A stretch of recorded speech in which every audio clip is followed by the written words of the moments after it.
ಅನುಮತಿ ಕೊಡೋದು. ಅಂದಿನ ಸಭೆಗೆ ನಾನು ಹಾಜರಿರಲಿಲ್ಲ.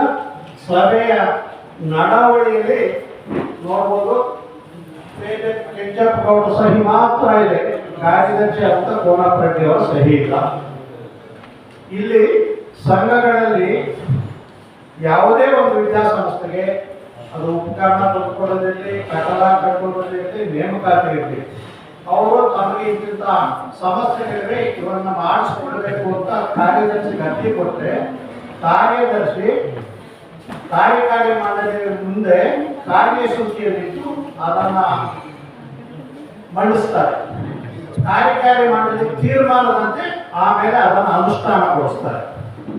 ಆ ಕಾರ್ಯಸೂಚಿಯಲ್ಲಿಟ್ಟಿರುವುದು ಇರಬೇಕಾಗುತ್ತೆ ಇಟ್ಟಿದೆ. ಆದರೆ ಆ ಸಭೆಯಲ್ಲಿ ಇರಲಿಲ್ಲ.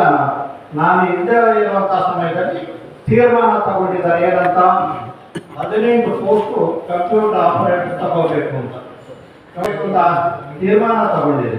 ಕಂಪ್ಯೂಟರ್ ಆಪರೇಟರ್ ಯಾವ ರೀತಿ ತಗೋಬೇಕು ಅನ್ನೋದಕ್ಕೆ ಇಲ್ಲಿ ಹೇಳ್ತಾರೆ. ಚರ್ಚೆಯ ನಂತರ ಈ ಕೆಳಕಂಡಂತೆ ತೀರ್ಮಾನಿಸಲಾಯಿತು. ಆ ಪೇಜ್ ನಂಬರ್ 127 ಅದರೊಳಗೆ ಈ ಕೆಳಕಂಡ ಪಟ್ಟಿಯಲ್ಲಿ ತಿಳಿಸಿರುವ ಬೋಧಕೇತರ ಸಿಬ್ಬಂದಿಗಳನ್ನು ಪತ್ರಿಕೆಗಳಲ್ಲಿ ಜಾಹೀರಾತು ನೀಡಿ ಸಂದರ್ಶನ ಮುಖಾಂತರ ನಿಯಮಾನುಸಾರ ನೇಮಕ ಮಾಡಿಕೊಳ್ಳಲು ತೀರ್ಮಾನಿಸಲಾಯಿತು. ಯಾವಾಗ ನಾನಿದ್ದೆ ಯಾವತ್ತ 17/9/25 ಈ ರೀತಿ ತೀರ್ಮಾನ ತಗೊಂಡಿದ್ದಾರೆ. 23 ಜನ ಸದಸ್ಯರು ಅವರು ತಗೊಂಡಿರುವ ತೀರ್ಮಾನ ನಾನು ಕಾರ್ಯಗತಗೊಳಿಸಬೇಕು, ಕಾರ್ಯದರ್ಶಿ. ಇಲ್ಲಿ ಎರಡನೇದು ಅದರಲ್ಲಿ ಕೆಳಕಂಡ ಪಟ್ಟಿಯಲ್ಲಿ ತಿಳಿಸುವ ಬೋಧಕೇತರ ಸಿಬ್ಬಂದಿಗಳನ್ನು ನಿಯಮಾನುಸಾರ ನೇರ ನೇಮಕಾತಿ ಮಾಡಿಕೊಂಡು ತೀರ್ಮಾನಿಸಲಾಯಿತು. ಕಂಪ್ಯೂಟರ್ ಆಪರೇಟರ್ಸ್ 18, ಅಟೆಂಡರ್ಸ್ 6, 2 ಇದು ಡಿಸೆಕ್ಷನ್ ಮಾರ್ಚರಿ ಅಟೆಂಡರ್ಸ್. ಆದರೆ ಇವರೇನ್ ಮಾಡಿದ್ರು, ಕೊಡೋ ದೃಷ್ಟಿಯಿಂದ ಇದು ಇಲ್ಲಿ ಮೀಸಲಾತಿ ಇಲ್ಲ, ಹಾಗಾಗಿ ಏನ್ ಮಾಡ್ತಾರೆ ಇವರು ಒಕ್ಕಲಿಗರು ಒತ್ತುಕೊಡುವ ದೃಷ್ಟಿಯಿಂದ ಸಂದರ್ಶನ ಇಟ್ಕೊಡ್ತಾರೆ. ಪೇಪರ್ ಅಲ್ಲಿ ಜಾಹೀರಾತು ಕೊಡ್ತಾರೆ. ಫಸ್ಟ್ ಏನಂತ, ಇಂಥ ಒಕ್ಕಲಿಗರ ಸಂಘದಲ್ಲಿ ಇಷ್ಟು ಹುದ್ದೆಗಳು ಖಾಲಿ ಇವೆ, ಅದಕ್ಕೆ ಅರ್ಜಿಗಳನ್ನು ಸಲ್ಲಿಸಬೇಕು. ಅರ್ಜಿಗಳು ಸಲ್ಲಿಸಬೇಕಾದ್ರೆ ಇಷ್ಟು ವಯೋಮಿತಿ, ಕನಿಷ್ಠ ವಯೋಮಿತಿ ಎಷ್ಟು, ಗರಿಷ್ಠ ಎಷ್ಟು, ಕನಿಷ್ಠ ವಿದ್ಯಾರ್ಹತೆ ಎಷ್ಟು, ಕನಿಷ್ಠ ಪರ್ಸೆಂಟೇಜ್ ಎಷ್ಟಿರಬೇಕು. ಆಮೇಲೆ ಲಿಸ್ಟ್ ಮಾಡಿ ಎಲಿಜಿಬಿಲಿಟಿ ಲಿಸ್ಟ್ ಮಾಡ್ತಾರೆ. ವಯೋಮಿತಿ ಮೀರಿದವ್ರನ್ನ ತೆಗಿತಾರೆ, ವಯೋಮಿತಿ ಕಡಿಮೆ ಇರೋರನ್ನ ತೆಗಿತಾರೆ, ಕನಿಷ್ಠ ವಿದ್ಯಾರ್ಹತೆ ಇರೋರನ್ನ ತೆಗಿತಾರೆ. ಹಾಗೆಲ್ಲ ತೆಗೆದು ಎಲಿಜಿಬಿಲಿಟಿ ಲಿಸ್ಟ್ ಮಾಡ್ತಾರೆ. ಎಲಿಜಿಬಿಲಿಟಿ ಲಿಸ್ಟ್ ಮಾಡಿದ ಮೇಲೆ 1:5 ಆಗಲಿ 1:10 ಆಗಲಿ ಇಂಟರ್ವ್ಯೂ ಕಳಿಸ್ತಾರೆ. ಇಂಟರ್ವ್ಯೂ ಕರೆದು ಇಂಟರ್ವ್ಯೂದಲ್ಲಿ ನಮ್ಮಲ್ಲಿ ಬೋರ್ಡ್ ಇದೆ, CNR ರೂಲ್ಸ್ ಪ್ರಕಾರ ಸಂಘದ ಅಧ್ಯಕ್ಷರೇ ಆ ಒಂದು ನೇಮಕಾತಿ ಸಮಿತಿ ಅಧ್ಯಕ್ಷರು, ಆ ಒಂದು CEO ಮೆಂಬರ್ ಇರ್ತಾರೆ, ಆ ಕಾಲೇಜಿನ ಪ್ರಾಂಶುಪಾಲರು ಇರ್ತಾರೆ, ಕೋಆಪರೇಟಿವ್ ಡಿಪಾರ್ಟ್ಮೆಂಟ್ ಒಬ್ಬರು ಇರ್ತಾರೆ, ಹೊರ ರಾಜ್ಯದಿಂದ ಒಬ್ಬರು ಇರ್ತಾರೆ, ಸರ್ಕಾರದ ಪ್ರತಿನಿಧಿಗಳು. ಹೀಗೆಲ್ಲ ಇದ್ದು ನೇಮಕಾತಿ ಮಾಡಬೇಕು. ಅಲ್ಲಿ ನೇಮಕಾತಿ ಸಮಿತಿಯಲ್ಲಿ ಏನು ಮಾಡ್ತಾರೆ, ಆ ಡಿಗ್ರಿಗೆ ಎಷ್ಟು ಮಾರ್ಕ್ಸು, ಇಂಟರ್ವ್ಯೂಗೆ ಎಷ್ಟು ಮಾರ್ಕ್ಸ್. ನಮ್ಮಲ್ಲಿ ಇನ್ನೊಂದು ಉದಾಹರಣೆ ಇದೆ. ಗ್ರಾಮೀಣ ಒಕ್ಕಲಿಗರು ಮುಂದುವರಬೇಕು ಅಂತ ಗ್ರಾಮೀಣ ಮಕ್ಕಳಿಗೆ ನಾವೇನು ಮಾಡ್ತೀವಿ, 10 ಮಾರ್ಕ್ಸ್ ಕೊಟ್ಟಿದ್ದೀವಿ, ಅವ್ರು ಒಪ್ಪಿಕೊಡೋದು.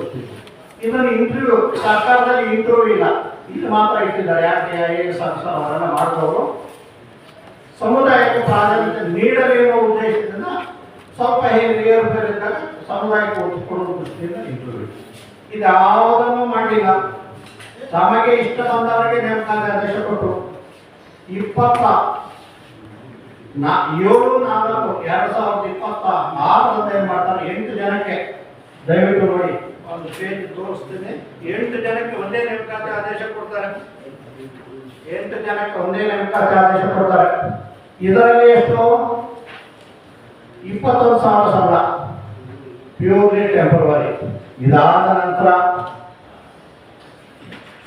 ಮತ್ತೆ 26/5/2026 25 ಜನಕ್ಕೆ ಕೊಡ್ತಾರೆ ನೇಮಕಾತಿ ಆದೇಶಗಳು. ಇಲ್ಲಿ ಸಂಬಳ ಎಷ್ಟು, ಅಲ್ಲಿ 21, ಇಲ್ಲಿ 30 ಆಯ್ತು, 30,000. ಅದಕ್ಕೆ ನೀವು ಬುಕ್ಸ್ ಕೊಟ್ಟಿರೋದು, ನಾನು ಬರೀ ಬಾಯಿ ಮಾತಲ್ಲಿ ತೋರಿಸ್ಬಿಟ್ಟು ಸುಮ್ಮನೆ ಬರಲಿಲ್ಲ. ನಾನು ಬುಕ್ಸ್ ಕೊಟ್ಟಿದ್ದು ಇದೇನಾದರೂ ತಪ್ಪಿದ್ರೆ ದಯವಿಟ್ಟು ನಾನು ಅವತ್ತೇ ರಾಜೀನಾಮೆ ಕೊಟ್ಟೆ. ಯಾರಾದರೂ ಪ್ರೂವ್ ಮಾಡಿದ್ರೆ ನಮ್ಮ ನಿರ್ದೇಶಕರು ನೀವು ಕೊಟ್ಟಿರೋ ದಾಖಲೆ ಸುಳ್ಳು ಅಂತ ನಾನು ಅವತ್ತೇ ಎಲ್ಲರ ಮುಂದೆನೇ ರಾಜೀನಾಮೆ ಕೊಟ್ಟು ನನಗೆ. ಇದು 25 ಜನ ಕೊಟ್ಟರು. ಇದಾದ್ಮೇಲೆ ಏನು ಮಾಡಿದ್ರು, 27ನೇ ತಾರೀಕು ಆಮೇಲೆ ಇಬ್ಬರು ಕೊಟ್ಟರು 27ಕ್ಕೆ. ಆಮೇಲೆ 30ನೇ ತಾರೀಕು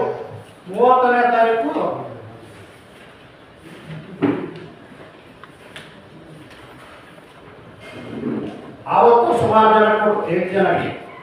ತದನಂತರ 4ನೇ ತಾರೀಕು ಒಬ್ಬರು ಕೊಟ್ಟರು, ಆಮೇಲೆ 5ನೇ ತಾರೀಕು ಒಬ್ಬರು ಕೊಟ್ಟರು, ಆಮೇಲೆ 26ಕ್ಕೆ ಇನ್ನೊಬ್ಬರು ಕೊಟ್ಟರು.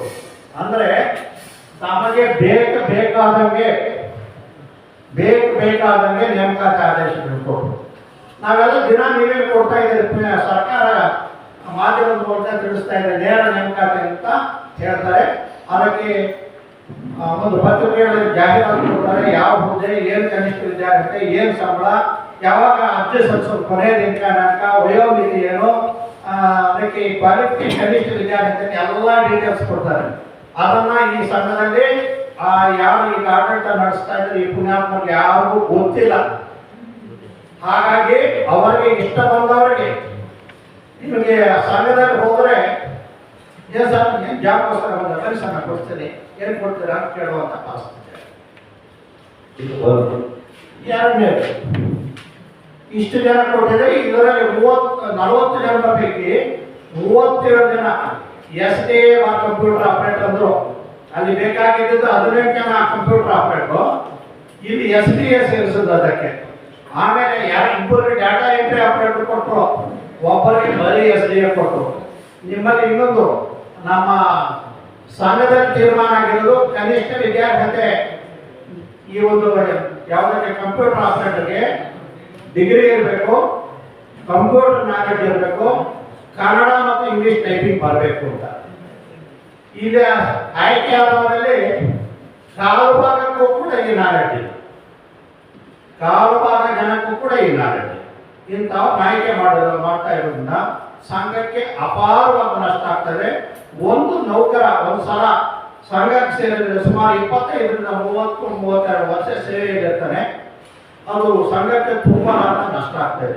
ನಮ್ಮಲ್ಲಿ ಒಬ್ರು ಇದ್ದಾರೆ, ಸೆಕ್ಷನ್ ಸೂಪರಿಂಟೆಂಡೆಂಟ್ ಆಗಿದ್ದಾರೆ, ಒಕ್ಕಲಿಗ ಅಂತ ಬರೀತಾರೆ, ಬಕ್ಕ ಮಗ ಅಂತ ಬರೀತಾರೆ ಅಂತ, ಅವ್ರನ್ನ ನೌಕರರಾಗಿದ್ದಾರೆ. ಇದು ನಮ್ಮಲ್ಲಿರ್ತಕ್ಕಂಥ ಸಮಸ್ಯೆ.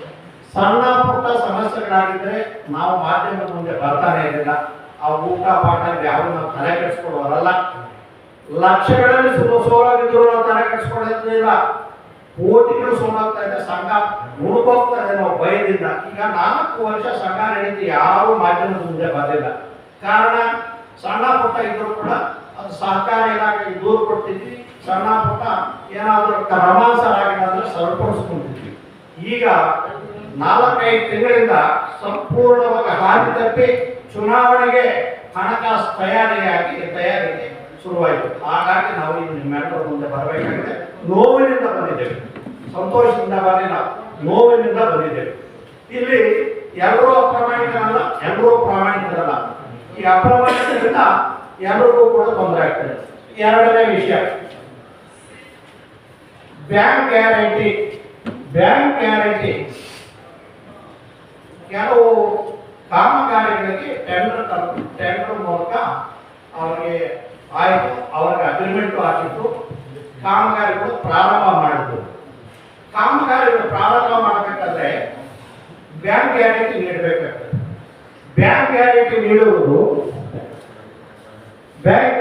ನೀಡುವುದು ಬೋಗಸ್ ಬ್ಯಾಂಕ್ ಗ್ಯಾರಂಟಿ ನೀಡಿದ್ರು. ಅದು ಗೊತ್ತಾಗಿ ನಾವು ಆ ಬ್ಯಾಂಕ್ ಗ್ಯಾರಂಟಿ ಕೊಟ್ಟವ್ರನ್ನ ಕಪ್ಪು ಪಟ್ಟಿಗೆ ಸೇರಿಸಿ ಅವರ EMD ಕೋಟಿಗಟ್ಟಲೆ ಕಟ್ಟಿರ್ತಕ್ಕಂಥ EMD ಫೋರ್ಫಿಟ್ ಮಾಡಿಕೊಂಡು ಅವರ ಅಗ್ರಿಮೆಂಟ್ ಕ್ಯಾನ್ಸಲ್ ಮಾಡಿ ಅವರ ಬ್ಲಾಕ್ ಲಿಸ್ಟ್ ಹಾಕಿದೀವಿ.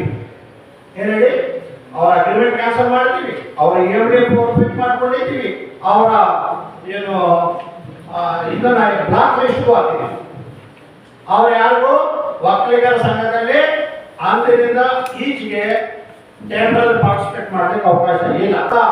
ಸುಳ್ಳಿನ ಸರದಾರ ಏನ್ ಹೇಳ್ತಾರೆ, ಯಾರು ಕಪ್ಪು ಪಟ್ಟಿಗೆ ಸೇರಿಸಿದ್ರು ಅವರಿಗೆ ಕಾಂಟ್ರಾಕ್ಟ್ ಕೊಟ್ಟಿದ್ದಾರೆ ಅಂತ ದಾಖಲೆ ತಂದಿದ್ದೀನಿ. ದಯವಿಟ್ಟು ನೋಡಬೇಕು ತಾವೆಲ್ಲರೂ.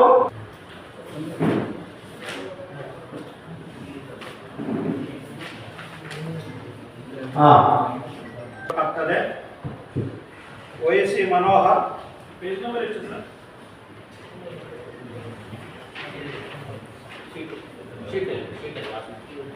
ಲಾಸ್ಟ್ ಇಂದ 140 ತರದಲ್ಲಿ ಬಿದ್ದಿದ್ದು ಸರ್, ಅದನ್ನು ನೋಡಿ.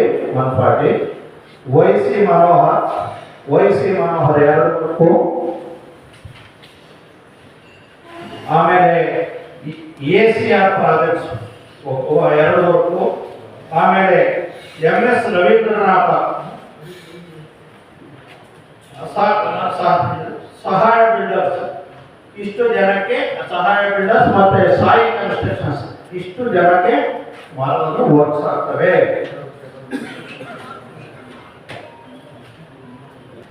ನೋಡಿ ಇಲ್ಲಿ ಹೇಳ್ತೀವಿ ಯಾರಾದ್ರೂ ಇದಾಗಿದೆ ಅಂತ.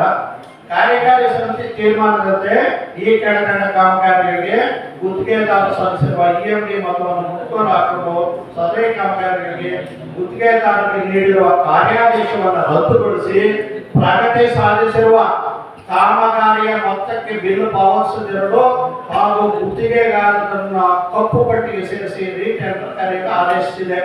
ಈ ಕಪ್ಪು ಪಟ್ಟಿಗೆ ಸೇರಿದ್ರು ಯಾರು ಗೊತ್ತಾ? KVR ಕನ್ಸ್ಟ್ರಕ್ಷನ್ಸ್ 2 ವರ್ಕು, ಅನು ಕನ್ಸ್ಟ್ರಕ್ಷನ್ಸ್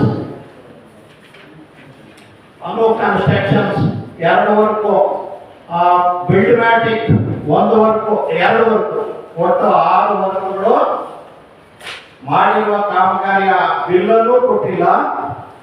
ಅವರು ಕಟ್ಟಿರ್ತಕ್ಕಂಥ EMD ಮುಟ್ಕೊಂಡು ಹಾಕೊಂಡಿದೆ ಕೊಟ್ಟಿದ್ದೀರಿ. ಆ ಪುಣ್ಯಾತ್ಮರು ಯಾರು ನನ್ನ ಬಗ್ಗೆ ಕಪ್ಪು ಪಟ್ಟಿಗೆ ಸೇರಿದವ್ರಿಗೆ ಕೊಟ್ಟಿದ್ದಾರೆ ಅಂತ ಹೇಳಿದ್ರು, ಅವ್ರಿಗೆ ತೋರಿಸಿ ಸುಳ್ಳಾದರೆ ನಾನು ರಾಜೀನಾಮೆ ಕೊಡ್ತೀನಿ, ಇಲ್ಲಾಂದ್ರೆ ಅವ್ರು ರಾಜೀನಾಮೆ ಕೊಡ್ತೀನಿ.